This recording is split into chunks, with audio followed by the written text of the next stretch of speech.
Born in Crestview and raised in Niceville all my life. And I left and went to West Palm Beach, or Jupiter, Florida, for 13 years. That's where I met Kareem. We came back here in Walton County in '74, wasn't it?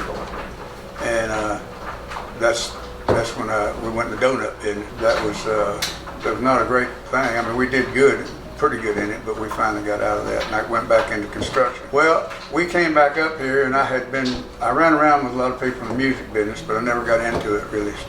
But I ran around with a guy named Chuck Reed, who has a tremendous voice. Of course, he got killed later on, but I met him down there, and he learned a lot about the music business, but I was always playing just by myself. And when I got up here, we opened a donut shop, and in the morning I had to get up at 2 o'clock to start making donuts. And I'd get in the back room singing, making, and Jerry Murphy would come in, some of the cops would come in sitting early, and we'd give them coffee and everything. And he heard me back there singing. He said, "Why don't you come over and join us one night? We got a little band over there." So I did, and that's where it started. That's where I really got into the music part of it. And I played with them for, well, all these years. I played off and on with them, and other bands were put together by them. But Jerry Murphy was a fascinating guy. He put in on me to do it, so I went ahead and did it. And they kind of liked what I was doing, so we got into it a little bit. And then started doing some recording and stuff, and that's basically where we got into the music part of it. We started, Ed Adams had owned the Roadrunner out there. He had asked us to come in the back room back there and start playing to pull business to him. And we did that, and it was very successful. And of course, we had some differences of opinion about it, so we left eventually. But we was putting like 180 people in that little back room back there. And we had Slim Anderson, a whole bunch of different ones, Buddy Lawrence, a bunch of it. Gary Kennedy. Huh? Gary Kennedy. Gary Kennedy, a bunch of them. And it went from that, and then we moved from place to place trying to find a home, So finally went to Crestview and didn't do anything in Crestview. Did good in Niceville and broadcast on WAAZ at that time. And eventually I said, well, I'm tired of remodeling everybody else's stuff. I'm just going to build my own. So I bought a little old sawmill, and we cut most of the lumber for that building. And of course, I was a stucco business, so I stuccoed it. And Ed Strickland did all the electric work and designed it and all that. Carl Gilman worked with us to do it. Actually, the band and the customers, the attendants, built that thing. They all come out on Saturday. Carl and Ed would work during the week, and then on Saturday, all the women would bring food out, and we'd have a covered dish dinner.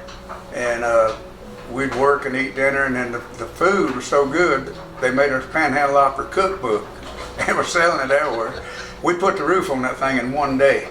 There's 10. The women would bring us the 10, and we would get up there and put it down. And so we did that. I got the seats.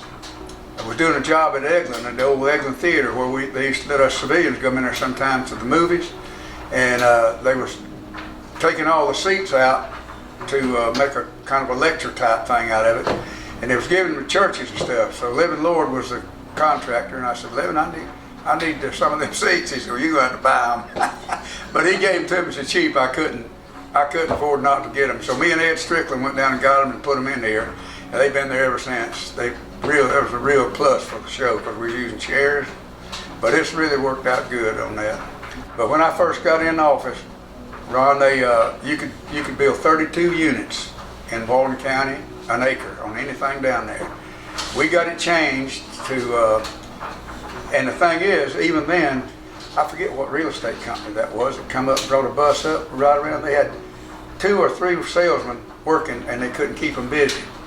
We passed that law restricting. You could put 16 units was the most you could put, and it had to be in certain places under certain conditions and all that, and they still weren't satisfied with me. Anyway, that changed, and then they had, I think, 12 or 13 and needed more salespeople. That place just caught on fire because they restricted it, tried to, and then people got mad because we passed laws about restricting different things. But and the way I explained it, I said, if they go through all the hoops they got to go through, even right now, they deserve to get whatever's on the books for them to do. But people moved in, didn't want nobody next to them down there. So it didn't make no difference what I did. It was wrong because it wasn't enough. It never was enough to suit them. Of course, I got along good with people in South Walton. They respected me and I respected them, but just didn't agree on some things. But the developers, they had to go through a lot of hoops to build anything down there. Of course, I think they've overbuilt myself, but I didn't have nothing to do with all that part of it. But Crestview's same. Crestview's just like it, Okaloosa County. They're having to restrict because there's not enough water and stuff and road. They can't build roads fast enough to cover it. Look at Crestview. Look at right out here. It's amazing that you can't even hardly get on Highway 90 because of in the morning, the people from Crestview started coming down 90 to Mossy Head to go to Eglin. They're going down 285 because the traffic is less. And now it's getting the same as Crestview. Yeah. So, but that's just the way it goes. But I enjoyed my job. I met a lot of good people over the years and appreciated it. Appreciated them letting me serve them. This industrial park out here, me and Pete Hinote, Pete came to me with the idea of buying that from the government, or getting the government. Bureau Pete and said, Gordon, don't pay for it, so I'll try to help you get it free.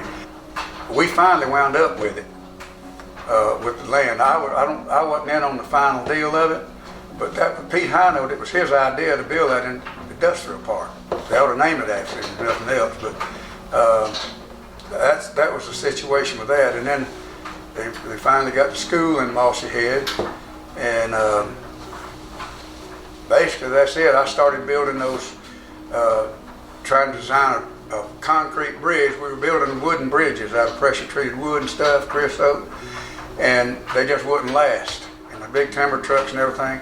So I figured out a way to build a concrete bridge cheaper. You just put that down and put pre-stress across it and all that. And we started the bridge crew like that. So now every bridge we build in Walton County now is concrete. So you don't have to fool with it anymore. It's pretty well stabilized.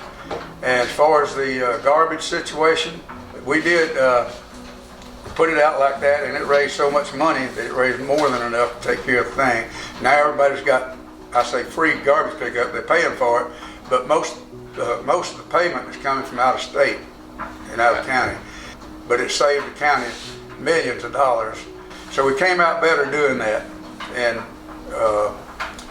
Wilson Holly came up with the idea, and me and him got together, and I supported him in it, getting the prisoners to do the work for the county and everything. And that worked out real good. And that was actually Wilson's idea. And the way he got it, I guess, his wife worked up there at the prison, and that was something that kind of came up. And it was good. I enjoyed it. Enjoyed doing things new and a little different than everybody else did, but it seemed to have worked out all right. We were able to get things done faster by promoting, help to do that. And we had good help. We had Ronnie Bell was the administrator, Cheryl Williams was the planner and all that, and they did a fantastic job. I mean, they were just great. And one of the best things we did was we hired Billy Bearden. He has been something else. I mean, he's just great, for overbuilding and stuff like that. He's good at it and he loves it, Sam Bridget, he was just like my daddy. Sam had a good head on his shoulders. He could think things out and practical things. He was just a good, common sense kind of guy.